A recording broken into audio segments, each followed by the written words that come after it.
முருகன் பக்தர்கள் அனைவருக்கும் அன்பு வணக்கங்கள். என் அன்பு குழந்தையே, உன் துணையுடன் நீ சேரும் நேரம் வந்தால் மட்டுமே இப்பதிவை உன்னால் முழுமையாக கேட்க முடியும். முருகப்பா, நான் எப்பொழுதும் என் துணையை நினைத்து கவலைகளால் சூழ்ந்து கொண்டே இருக்கின்றேன். எப்பொழுது என்னை என் துணையுடன் சேர்த்து வையுங்கள். நானும் அவரும் பிரிந்து வெகு நாட்கள் ஆகிவிட்டது. இருந்தும் அவருடைய மனதில் ஒரு நல்ல மாற்றம் ஏற்படவே இல்லை. நான் அவர் எப்போ வருவார், எப்படி வருவார் என்று தனிமையில் காத்து கொண்டே இருக்கின்றேன். என்னால் இந்த பிரிவை ஏற்றுக்கொள்ளவே முடியவில்லை.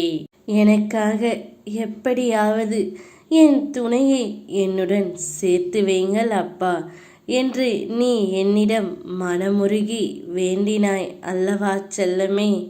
அதனால்தான் இப்பொழுது ஒரு முடிவு எடுத்து விட்டேன். உன் துணையுடன் நீ சேரும் நேரமும் காலமும் வந்துவிட்டது. உன்னுடைய கர்மாக்களை அனைத்தும் கரைந்து போகும்படி நான் செய்துவிட்டேன் செல்லமே. நீ ஒரு அடி எடுத்தால் உனக்காக நான் 100 அடி எடுத்து வைப்பேன். இதை நீ நடைமுறைப்படுத்தி பார்.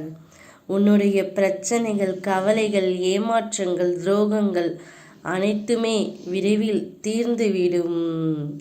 உன் துணையுடன் நீ நன்றாக வாழப்போகின்றாய். அதை பார்த்து எல்லோரும் வியக்கப் போகின்றார்கள். நிச்சயம் நீ உன் துணையுடன் சேரும் நேரம் வந்துவிட்டது தங்கமே. யார் உன்னை வெறுத்தார்களோ, யார் உன்னை உதாசீனப்படுத்தினார்களோ, யார் உன் நம்பிக்கையை கெடுத்தார்களோ, அவர்கள் முன் நீங்கள் இருவரும் ஒன்றாக வாழ்ந்து உலக வாழ்க்கையை நீங்கள் ஜெயிப்பீர்கள் செல்லமே. நீ அழுத நாட்கள் அனைத்தும் முடிந்து போகும். இனி உனக்கான வசந்த காலம் நிச்சயம் வரும். கண்ணீரோடு காத்திருந்த நீ மனநிறைவோடு பெறப்போகின்றாய். ஆனந்த கண்ணீருடன் நான் வேண்டியதெல்லாம் என் அப்பா கொடுத்து விட்டார் என்று என்னிடம் நன்றியும் கூறப்போகின்றாய். நிச்சயம் இவை அனைத்தும் கூடிய விரைவில் நிறைவேறும். ஓம் முருகா.